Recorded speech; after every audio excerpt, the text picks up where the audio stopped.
Muy buenos días, amados hermanos. Les saludo en el amor del Señor y saludamos también a todos quienes nos ven a través de nuestra señal y nos escuchan a través de nuestra radio ICLS 24/7. Bueno, vamos a abrir la escritura en la carta a los Romanos, que ha sido el tema o el libro que hemos estado estudiando a lo largo ya de todo este año. Y estamos en el capítulo 12 y hemos estado ya hace varios domingos solamente en el versículo 8, que concentra 4 dones espirituales que hoy día finalizamos con el don de misericordia. Pero, como siempre, para darle el contexto, quisiera que comenzáramos del versículo 6 en adelante hasta el 8.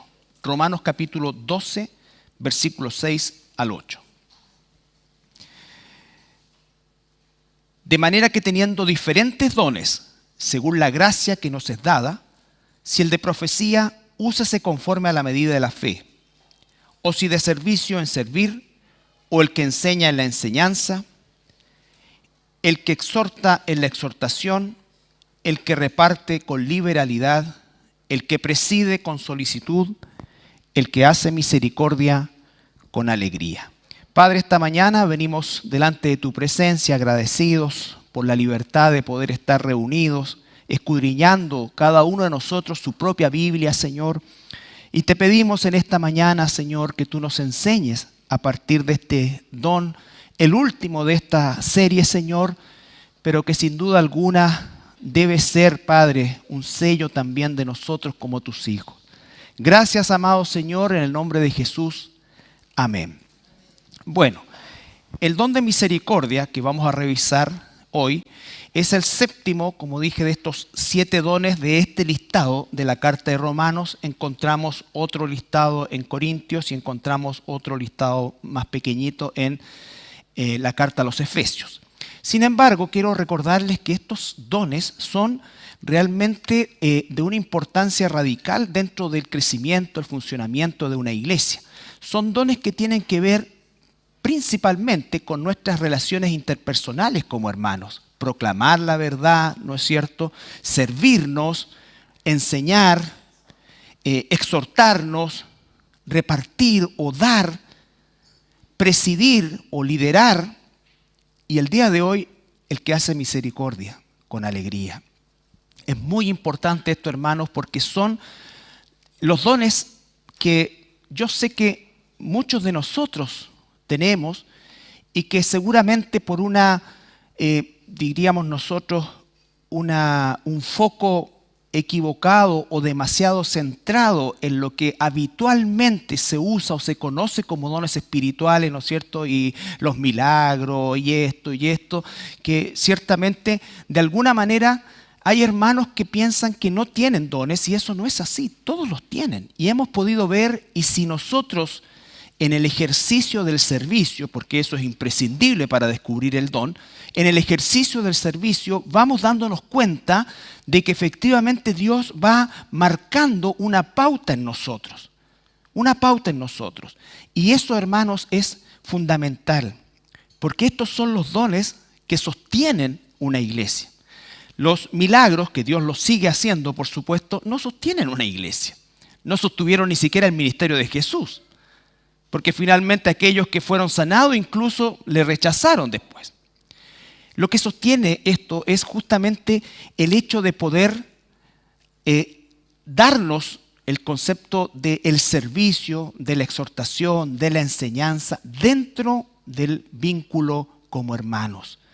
Entonces, la importancia de estos dones es sumamente grande. No estoy disminuyendo los otros. Simplemente estoy diciendo que la relación, ahora si tú por ejemplo ya te pusiste, crees que tiene el don de sanidad y oraste por un enfermo, no se sanó, oraste por otro enfermo, no se sanó y oraste por otro enfermo, no se sanó, es seguro que no tiene el don.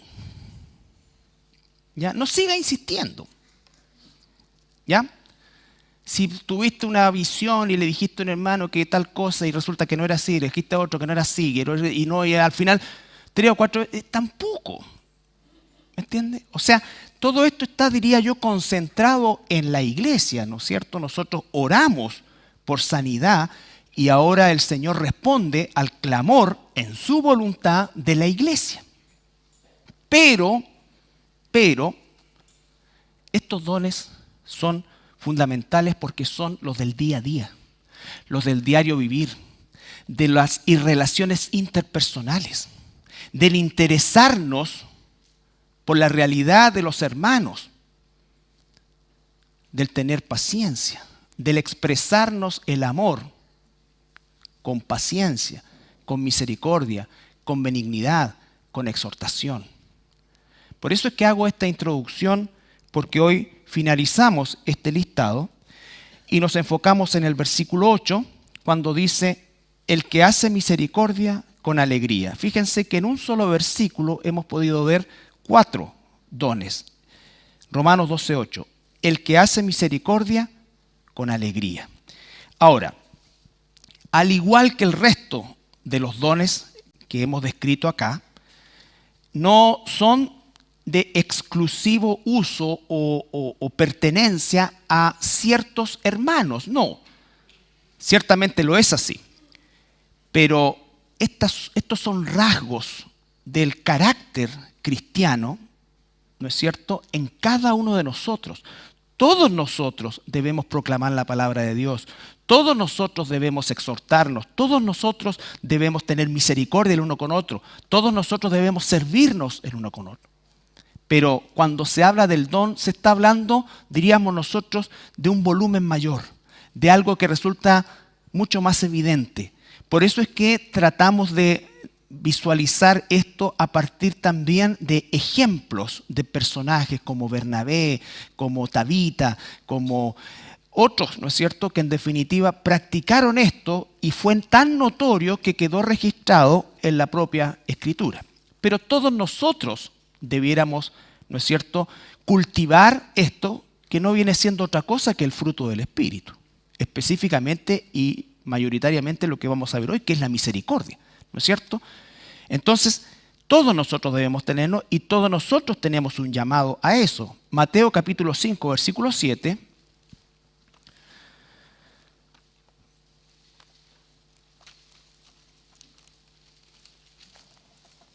Mateo capítulo 5. Está en el Sermón del Monte, ¿no es cierto?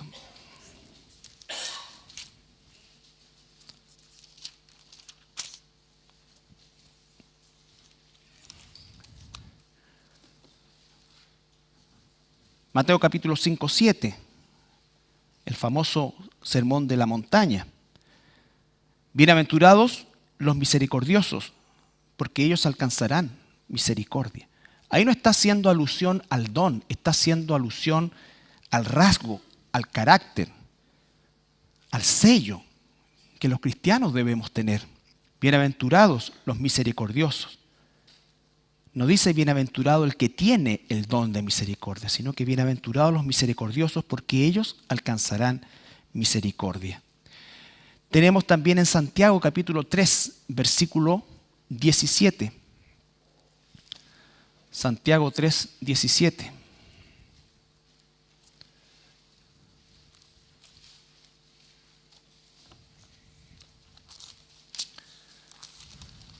Estoy tratando de no arrugar estas hojas de mi Biblia nueva para que no queden como acordeón después.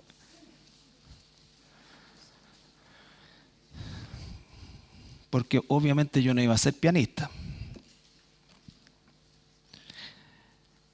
Santiago capítulo 3, versículo 17. Pero la sabiduría de lo alto, esto es para todos nosotros, que debemos buscar esa sabiduría, es primeramente pura, después pacífica, amable, benigna, llena de misericordia y de buenos frutos, sin incertidumbre ni hipocresía.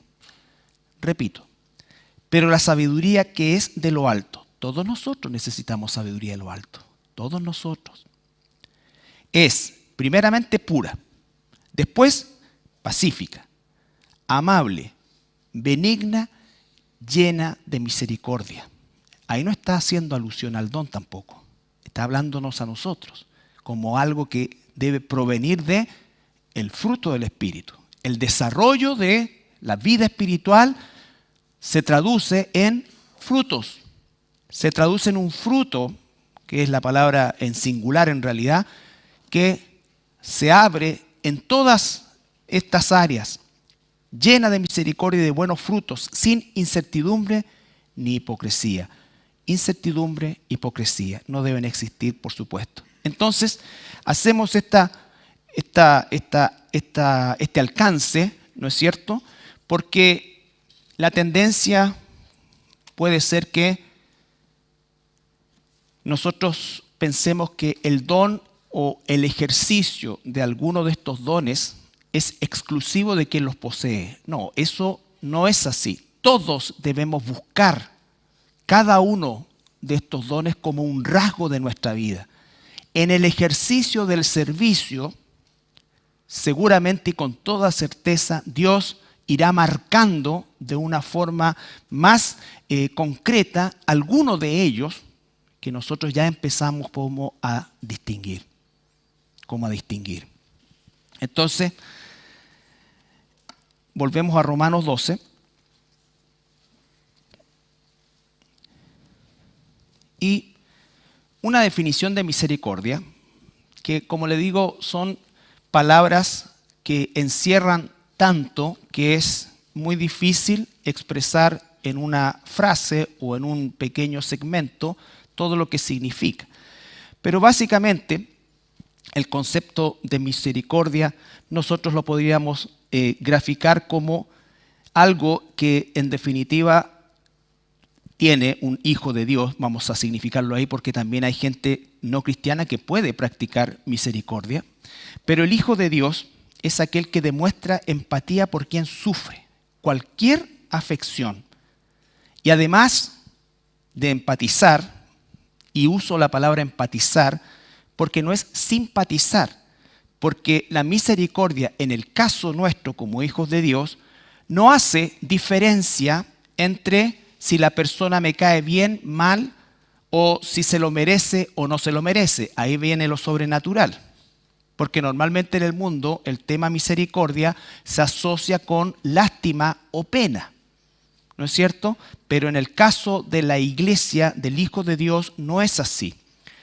Nosotros vemos el ejemplo supremo, que lo vamos a analizar un poquito más, en nuestro Señor Jesucristo. Se estaban burlando de Él, lo habían golpeado, lo habían escupido, se estaban sorteando su poca vestidura en la cruz y Él dice, Padre, perdónalos porque no saben lo que hacen. Él expresa misericordia, ¿no es cierto?, en ese momento a personas que bajo ningún punto de vista, a nuestros ojos, lo merecen o lo merecerían. Cualquier afección y tener la capacidad necesaria para consolar y fortalecer con éxito. Esta entrega es independiente de los supuestos merecimientos de quien está en necesidad. También es importante saber que la misericordia y la exhortación prácticamente se dan juntas, porque mucha de la misericordia que nosotros hacemos o debemos hacer tiene que ver con exhortar, con consolar, con acompañar, ¿no es cierto? Porque no estamos hablando solamente de suplir necesidades físicas que pueden ser muy evidentes, sino por sobre todas las cosas, necesidades espirituales, necesidades morales, necesidades, ¿no es cierto?, en definitiva, que nos llevan a nosotros a inclinarnos por alguien que probablemente lo merece o probablemente no lo merece, pero eso no es, en definitiva, lo que marca la acción en sí. Ahora, hay algunas divisiones semánticas que desde mi punto de vista son, es como hilar demasiado fino y puede llevar a confusión, pero vamos a encontrar la palabra compasión, que es un sinónimo de misericordia, ¿ya? Compasión no es lástima, una vez más. Lástima es alguien que nos inspira, ¿no es cierto?, porque está en una condición terrible, ¿no es cierto?, indefenso, y además la lástima se ciñe casi exclusivamente en la emoción. ¿no es cierto? Uno ve algo trágico y dice, churra, qué lástima, pero no hay una acción, no hay nada más que eso. En cambio, el que tiene el don de misericordia o el cristiano que está ejercitando misericordia en su vida, ¿no es cierto?, siente compasión y actúa. La misericordia, algunos por eso digo lo separan demasiado fino, desde mi punto de vista. Compasión es como el impulso y misericordia es la acción. Pero en rigor es lo mismo. Quien tiene compasión hace misericordia. Quien hace misericordia hace compasión. Pero la compasión es eso, hermano. Jesús tuvo compasión, tuvo misericordia, porque Él no solo se dolió en algún momento, sino que actuó. Y aún actuó en favor de aquellos que lo maltrataron o que lo entregaron o que lo olvidaron. ¿Ya? Bien. Primera de Timoteo 1:16.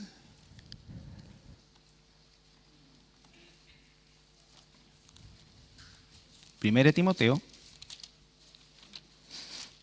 1:16. El apóstol Pablo vivió con tanta pasión el llamado y el mandato de Dios, y una de las razones por las cuales él tuvo tal entrega era porque en su condición previa, ¿no es cierto?, y aún a pesar de esa condición previa, recibió misericordia de Dios. Dios lo rescató, Dios lo tomó. Entonces él dice,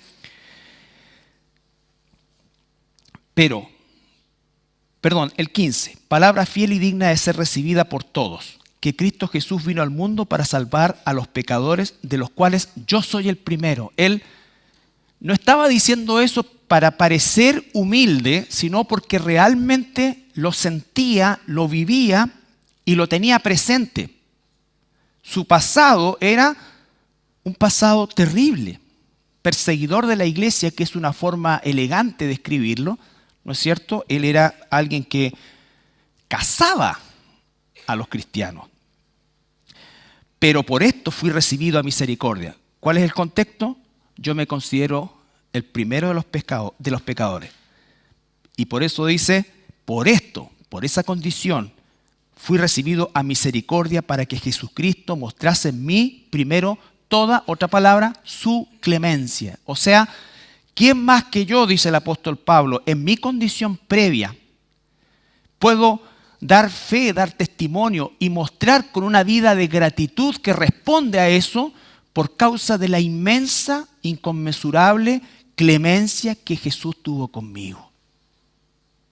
Eso es, hermano, a lo que se refiere el apóstol acá. Todos que Cristo, por esto fui recibido a misericordia para que Jesucristo mostrase en mí él primero toda su clemencia, para ejemplo de los que habrían de creer en Él para vida eterna. Es decir, es la forma en que todos nosotros debiésemos pensar. Porque no creo que haya uno entre nosotros que piense que se merecía que Dios, que Cristo muriese por él o por nosotros. No, todos estamos conscientes de que no es así. Estamos conscientes de su gracia. Algunos a lo mejor piensan que no les fue perdonado mucho porque no son como este otro o esta otra persona, que a él sí, Dios. Pero fíjate lo que se produce en un corazón verdaderamente rendido a Dios. El que mucho ama es porque mucho se le perdonó, dijo el Señor.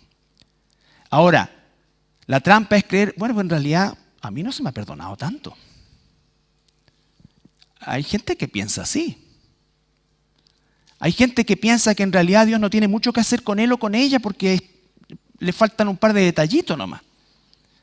Y esa gente es tan terriblemente soberbia y es un pecado tan terrible como aquel que quizás fue un criminal, un asesino, un blasfemo, lo que fuera.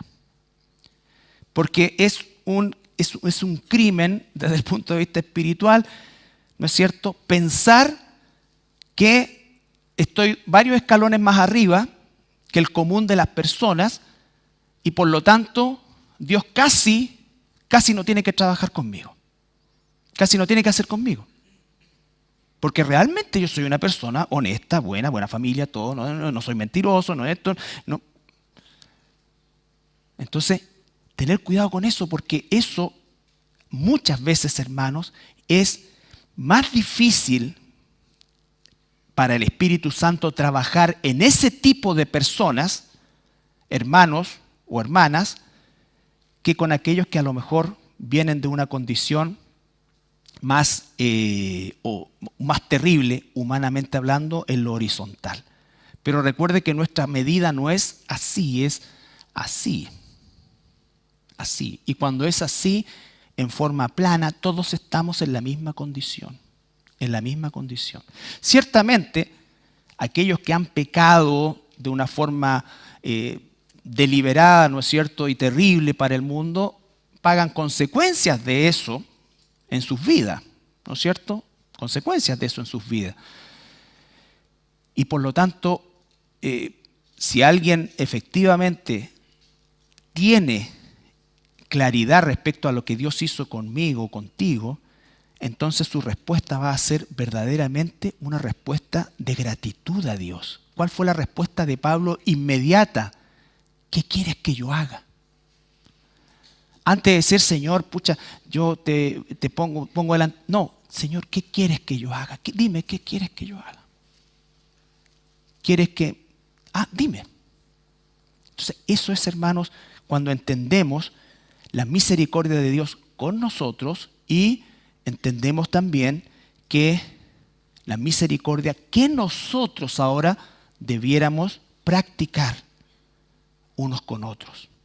Misericordia no es estar de acuerdo con el pecado, hermanos. No es ayudar a alguien a seguir pecando. ¿No es cierto? Si alguien está dolido, está afligido porque ha cometido un pecado, nuestro trabajo no es consolarlo saltándonos el pecado. La situación hay que tratarla. Pero el punto es que nuestro amor, la expresión de amor hacia esa situación debe ser basado en la misericordia, tal como Jesús lo ha hecho con nosotros, y les voy a decir algo, lo sigue haciendo. Lo sigue haciendo. No nos hemos graduado de nada. Entonces, misericordia es algo muy amplio y que nosotros debemos saber que, así como el apóstol Pablo, debemos ver toda la clemencia que Dios ha tenido con nosotros. Aunque a los ojos del mundo a lo mejor no se note tanto, pero cada uno de nosotros sabe exactamente qué ha hecho y qué está haciendo Dios con nosotros. Y qué hizo por mí. ¿Qué hizo por mí? Como dije, el mejor ejemplo es nuestro Señor Jesucristo. En Marcos capítulo 6, versículo 34.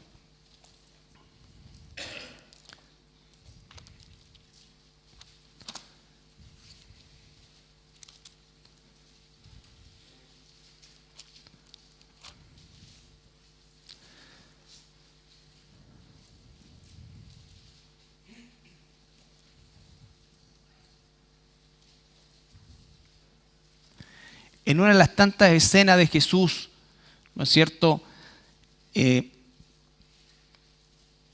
donde la gente lo seguía, la multitud lo seguía. Versículo 34 dice, y salió Jesús y vio una gran multitud y tuvo compasión de ellos porque eran como ovejas que no tenían pastor, y comenzó a enseñarle muchas cosas. O sea, aquí estamos hablando de una necesidad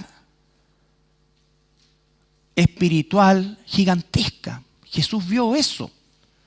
Vio cuán desorientados, cuán desamparados.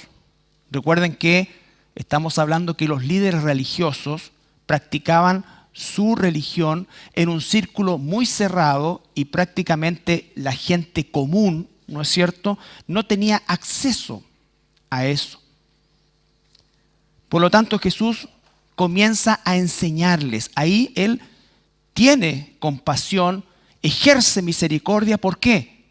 Porque comienza a enseñarles, a alimentarlos, en este caso espiritualmente. También lo hace en lo físico, pero los alimenta espiritualmente también. Entonces, compasión por las almas perdidas. ¿Tú tienes compasión por la gente que no conoce a Dios? No estoy diciendo que estemos de acuerdo, no estoy diciendo que... No. Pero tenemos compasión por ellos. ¿Estamos dispuestos a predicarles el Evangelio? ¿O somos indiferentes? ¿O hacemos un juicio previo, un prejuicio y decimos, no, esta persona no. No, esta persona nunca, nunca.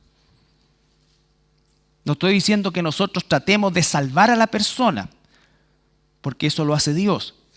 Pero ¿estamos dispuestos a ser usados por Él? ¿Cuántas veces o cuánto tiempo te estás reuniendo con personas a las que quieres, incluso con las que incluso la puedes pasar bien? ¿Alguna vez les has predicado de Jesús? ¿Alguna vez te has sentado con él o con ella o con ellos y les has dicho, quiero compartirles algo? ¿O tienes temor que después de esa conversación o de esa exposición las personas se aparten de ti? Y entonces empieza a quedar solo y el síndrome de nadie me quiere. Eso, hermanos, es así. O compañeros de trabajo, o familiares. Te quiero decir que cuando realmente nosotros empezamos a vivir de esa manera, el círculo se va estrechando. Se va estrechando. Pero ¿sabes qué? En algún momento Dios va a empezar con ese pequeño círculo a hacer un milagro. Y después eso se va a expandir. Estoy seguro, se va a expandir. No a todos, pero tú vas a ir viendo cómo va creciendo. Porque la gente, aunque en un principio pueda rechazar lo que tú le dices, en algún momento, si está en los planes de Dios, va a tocar y va a ir a ti como instrumento. Como instrumento. Entonces Jesús tuvo pasión por las almas. Él sabía que su ministerio era muy corto y la meta de su ministerio terrenal, más que la conversión de la gente, era la cruz. Por eso Él dice, pídale al dueño de la viña que mande obreros, porque la mies es poca. Al revés, la mies es mucha y los obreros son pocos. Bueno, siempre es así, pero en la iglesia se nota mucho más, porque todos nosotros, quiero decirle desde el pastor y todos nosotros, hasta el hermano más nuevito, somos, ¿qué cosa? Obreros. Obreros. Y tenemos que trabajar. Tenemos que trabajar. Entonces, el Señor tuvo compasión, misericordia y les enseñó. Otra escena ahí mismo en Mateo, capítulo 15.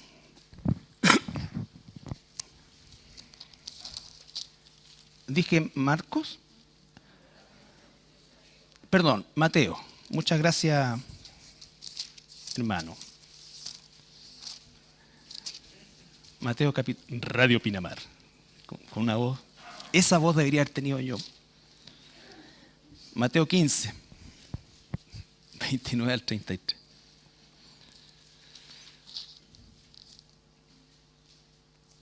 Mateo 15, 29 al 33.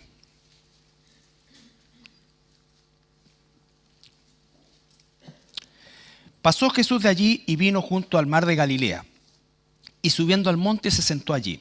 Y se le acercó mucha gente que traía consigo a cojos, ciegos, mudos, mancos y muchos otros enfermos, y los pusieron a los pies de Jesús y los sanó. De manera que la multitud se maravillaba viendo a los mudos hablar, a los mancos sanados, a los cojos andar y a los ciegos ver, y glorificaban al Dios de Israel. Y Jesús, llamando a sus discípulos, dijo, tengo compasión de la gente. Imagínate el nivel de compasión. Estuvo, porque acá dice, días sanando gente, ¿no es cierto? Atendiendo personas. Y ya se había un poco acabado eso y la gente iba a empezar a regresar a sus lugares. Y él dice, tengo compasión de la gente porque ya hace 3 días con Jesús. ¿No es cierto? Y no tienen que comer y enviarlos en ayunas, no quiero, no sea que desmayen en el camino. Hasta ahí nomás, porque después viene el milagro de la multiplicación, ¿no es cierto? Pero no nos centremos solo en el milagro, sino que en la compasión, la misericordia de Jesús, lo que origina finalmente ese milagro. Después de sanar durante 3 días a muchísima gente, miles de personas, él dice, tengo compasión de la gente. Entonces, por eso decimos que es nuestro ejemplo máximo, nuestra meta, la zanahoria, como quien diría que nosotros, hacia donde nosotros tenemos que correr. Nadie va a tener la misericordia de Jesús, pero todos debiéramos estar tratando de agarrar eso. Y no en un estado de comodidad como estamos hoy día en el mundo, hermano. Estamos hoy día en un mundo egoísta, más que nunca. Más que nunca. Un mundo donde nadie quiere involucrarse mayormente en nada, no quiere que le muevan el piso, no quiere que su vida, su rutina se vea afectada. Entonces, por eso cualquier cosa que la saca de la rutina cómoda que tenemos es complicado, es difícil. Es una lata, es una expresión muy desgraciada, pero que se repite mucho. Es una lata. ¿No es cierto? ¿Qué es una lata? Entonces, vivimos en quizás la época, la generación más egoísta y egocentrista, mientras sea para mí todo lo que sea. Pero mientras sea para otro, no. Yo quiero la atención de todos, mis problemas son mayores que los tuyos, mis necesidades son mayores que las tuyas. Y vivimos insertos en eso. ¿Y sabes qué? Nos contagiamos también. Por eso es que cada día tenemos que ir al Señor en arrepentimiento. Porque es nuestra tendencia. Está en nuestra naturaleza humana. Está en nuestra naturaleza humana. Ningún ser humano, ni la iglesia, ni ningún cristiano escapa a eso. Por lo tanto, es muy difícil establecer qué es realmente misericordia, compasión. Nosotros más bien muchas veces tenemos sed de venganza y no de compasión. Entonces, tenemos que analizar. Y alguien podría decir, sí, pero es que sí, yo entiendo la cosa. Criminales, violadores, asesinos han existido en toda la historia de la humanidad. Sí, es cierto. Ahora, que la gente que corresponde que haga justicia no la hace, tampoco nos da licencia a nosotros para buscarla. Eso es un problema de los gobernantes, no solamente de este país, sino que del mundo. Pero nosotros somos ciudadanos de otro reino. Estamos de paso aquí. Respetamos aquello que concuerda con nuestro reino al cual pertenecemos, pero aquello que no concuerda con nuestro reino, no cedemos a eso o no debiéramos ceder a eso. Entonces, la misericordia es algo que no abunda ni en el mundo. Lo que abunda en el mundo muchas veces es la caridad, pero no la misericordia. Jesús, como nuestro ejemplo, va a través de una historia ficticia, que es la parábola del buen samaritano, a mostrarle a alguien religioso, supuestamente misericordioso según su propia autoconcepción, realmente lo que es, diríamos nosotros, porque no vamos a hablar que el samaritano tenía el don, pero de ver lo que es para Dios misericordia. Ese es el estándar. Vamos ahora a Lucas, capítulo 10.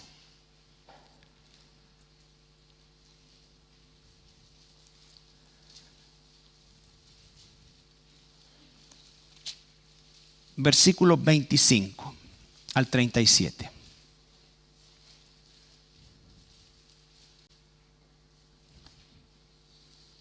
Vuelvo a insistir, esto no es para decir que el samaritano tenía el don de misericordia.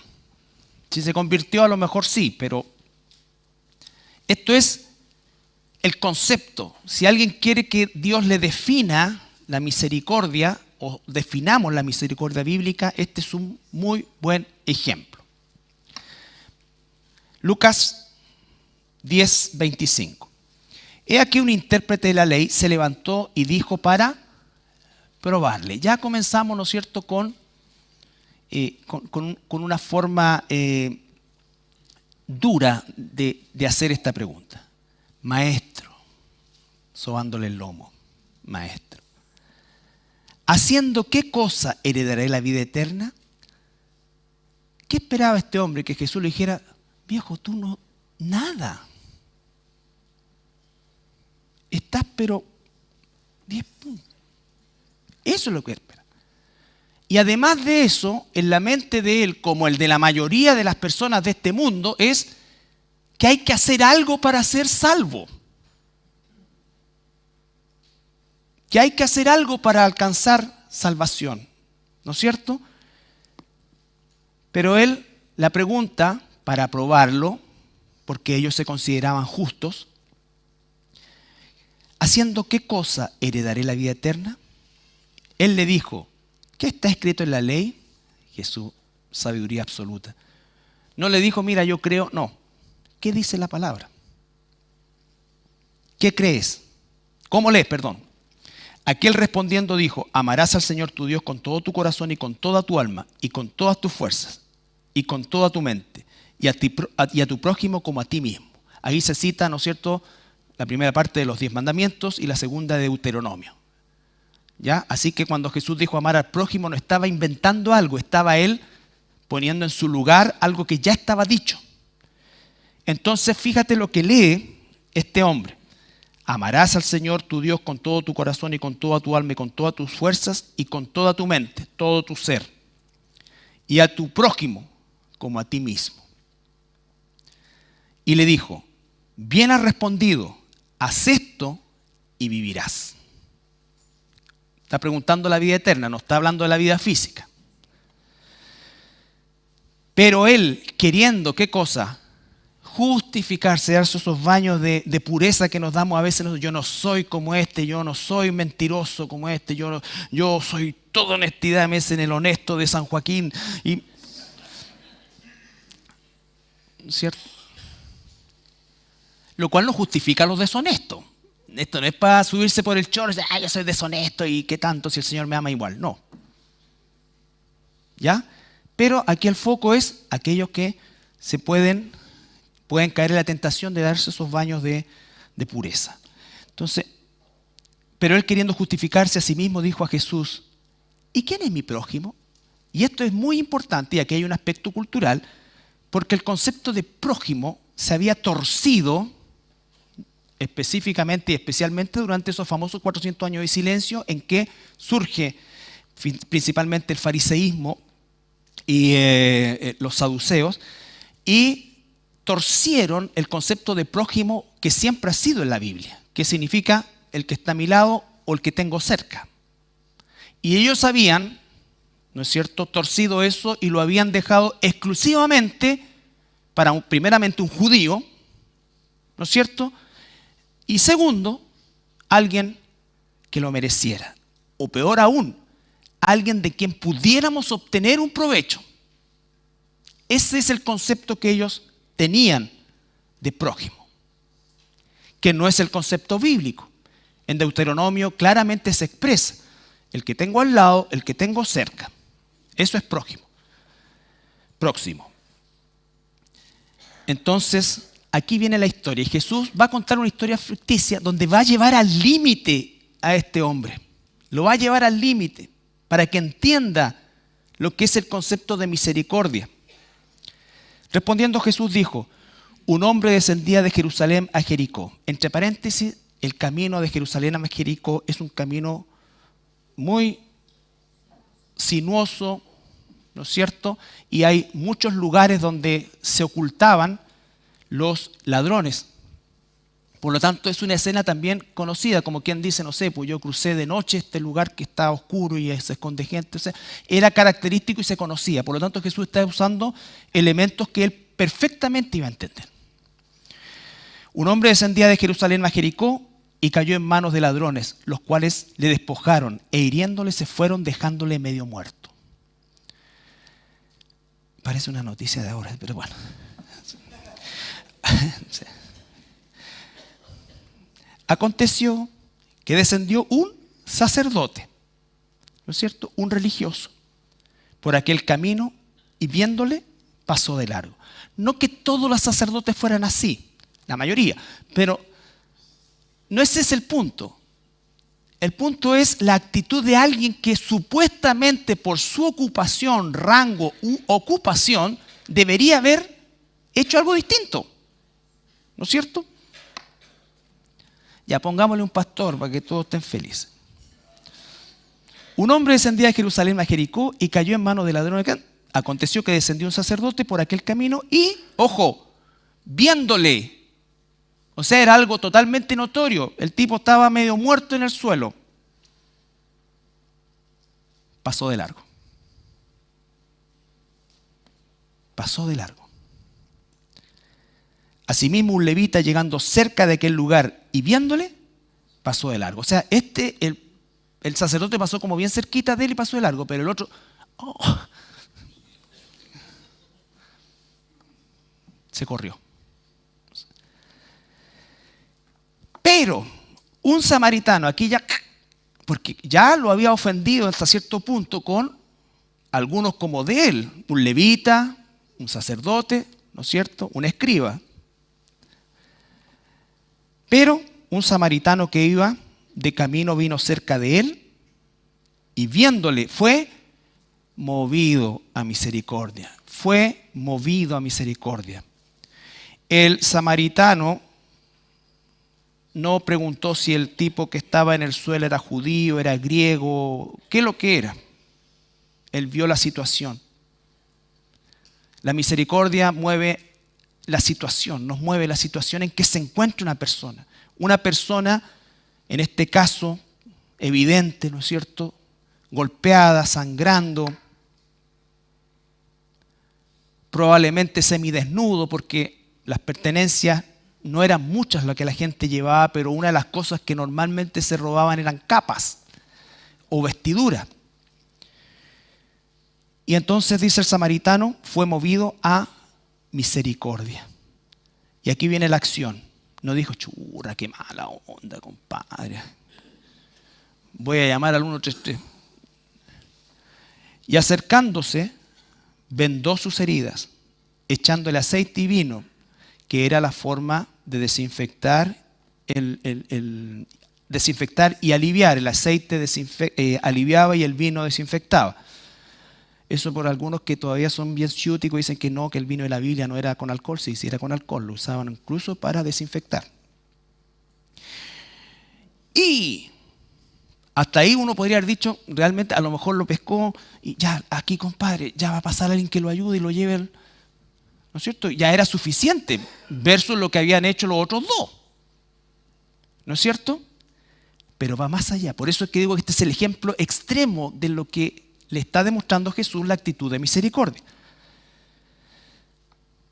Y acercándose y poniéndole en su cabalgadura, lo llevó al mesón y cuidó de él. Vale decir, te traigo a este compadre, ponle en una pieza y hasta que se le pase. No, cuidó de él. Es decir, esperó un tiempo, seguramente lo volvió a curar, le cambió el vendaje, a lo mejor fue un par de días incluso.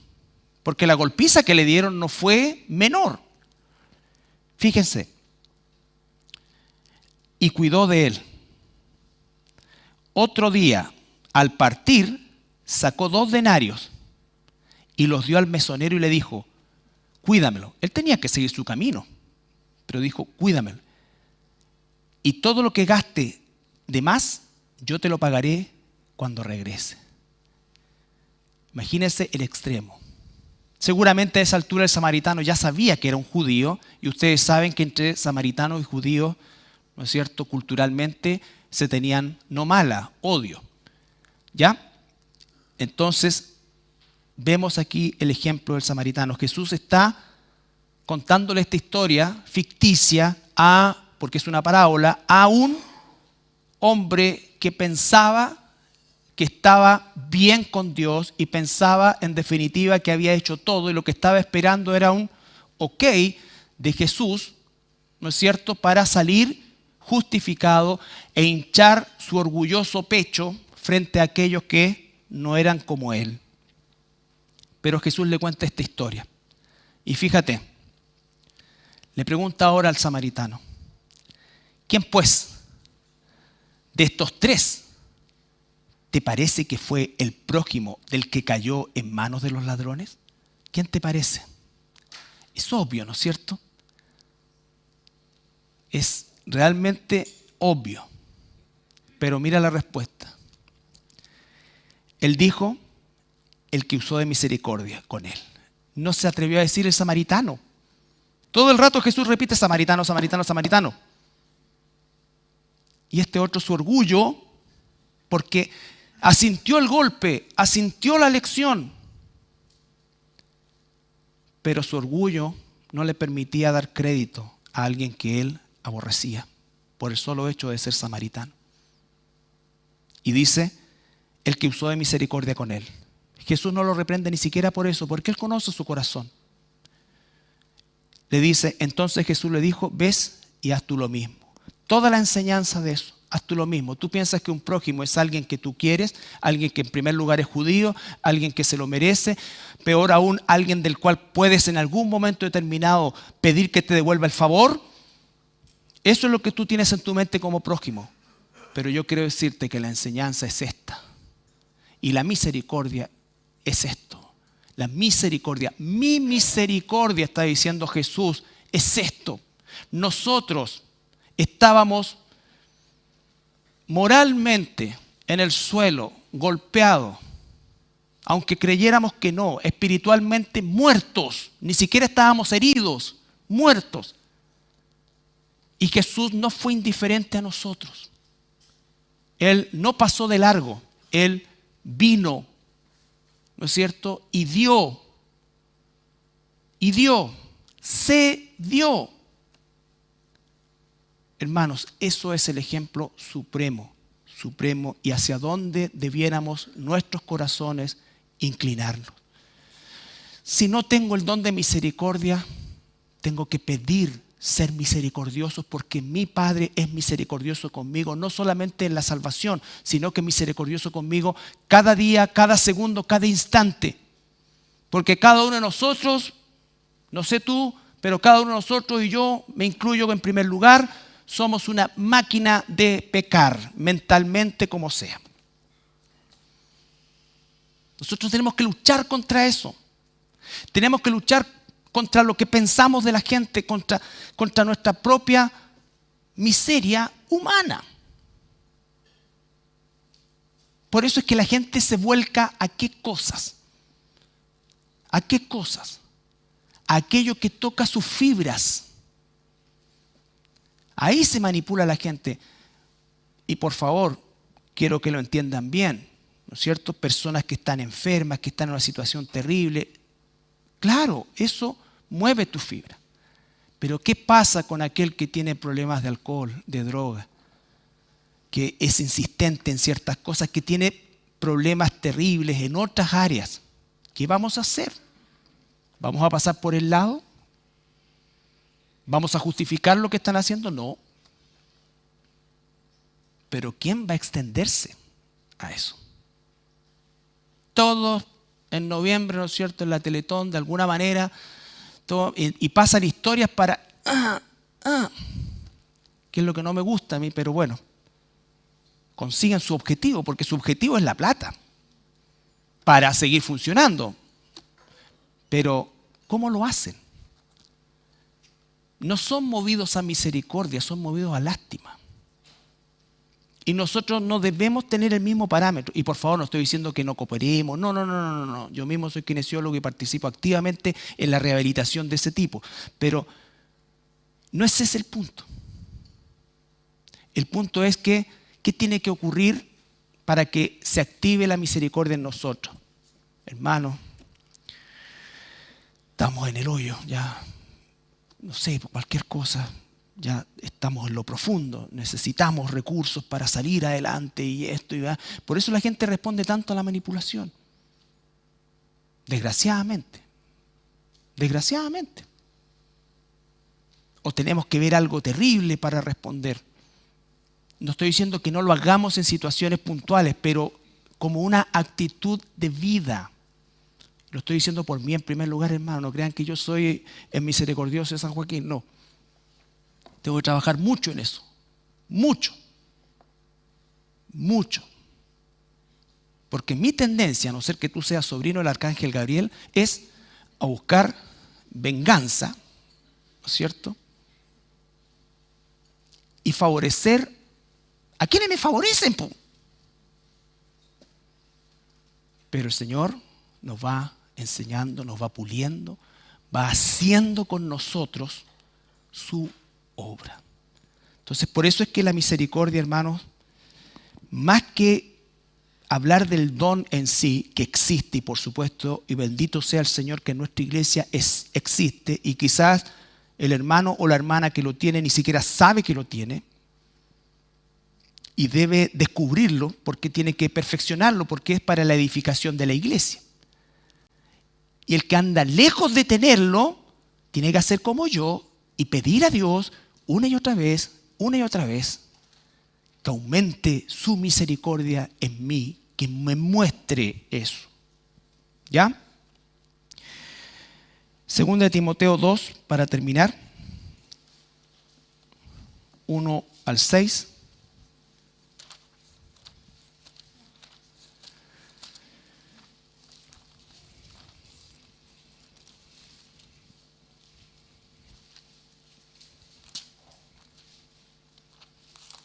Segunda de Timoteo, capítulo 2,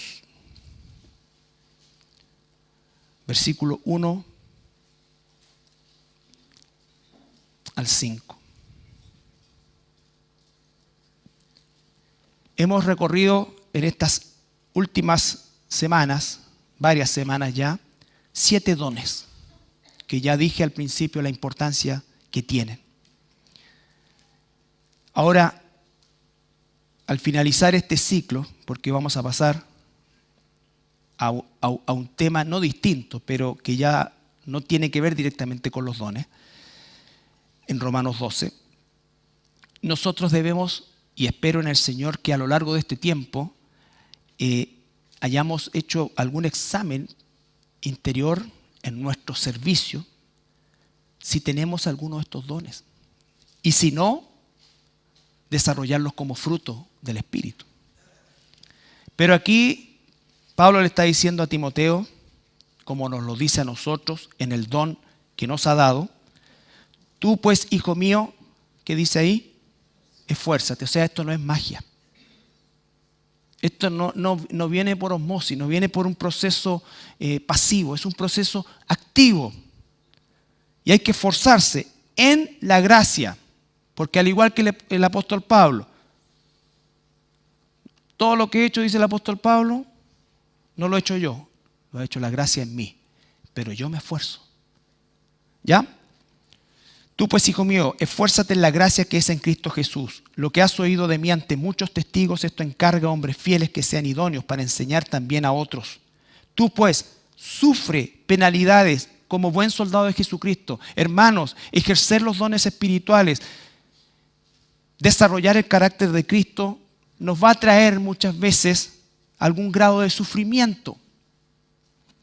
Ninguno que milita se enrede en los negocios de la vida, a fin de agradar a aquel que lo tomó por soldado. Y también el que lucha como atleta no es coronado, sino lucha legítimamente. Y nuestra legitimidad viene de la palabra de Dios. Entonces, sufre penalidades, no enredarnos en los negocios de la vida, agradar a quien nos tomó en su ejército, que es nuestro Señor Jesucristo. Y el que quiere ser coronado como un atleta espiritual debe hacerlo legítimamente. Y la legitimidad es dada por la palabra de Dios. Entonces, hermanos, cuando el Señor le dice al pueblo de Israel, misericordia quiero y no sacrificios, nos lo está diciendo también a nosotros hoy. Nos ponemos de pie para orar.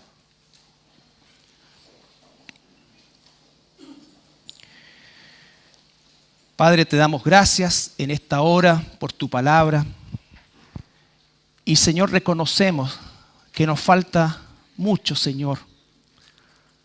Mucho para alcanzar un mejor estándar a tus ojos de misericordia, de benignidad, de bondad, de dominio propio, Señor, que son frutos. Pero que en este caso, Señor, también hablas de dones. Aspectos que sobresalen de lo común que debiera verse en nosotros como tus hijos, Señor. Yo ruego por los hermanos, por las hermanas que tengan de estos dones, Señor, que los reconozcan, los trabajen, los usen, Señor. Porque cada don que tú has dado, el de enseñanza, el de exhortación, todos ellos, Señor, es para la edificación de la iglesia. La iglesia no se edifica si no usamos nuestros dones, Señor. Por eso, Señor, te pido de todo corazón que esta serie de mensajes que hemos examinado a lo largo de estos domingos relacionados con los dones sea ese incentivo que necesitamos, Padre, para trabajar, servir en primer lugar y para que en el ejercicio de ese servicio tú nos bendigas con el descubrimiento de esos dones. Gracias, Padre Celestial, porque el don más maravilloso que hemos recibido es a nuestro Señor Jesucristo. En el nombre de Él y de nuestro Señor Jesús, Señor, oramos. Amén.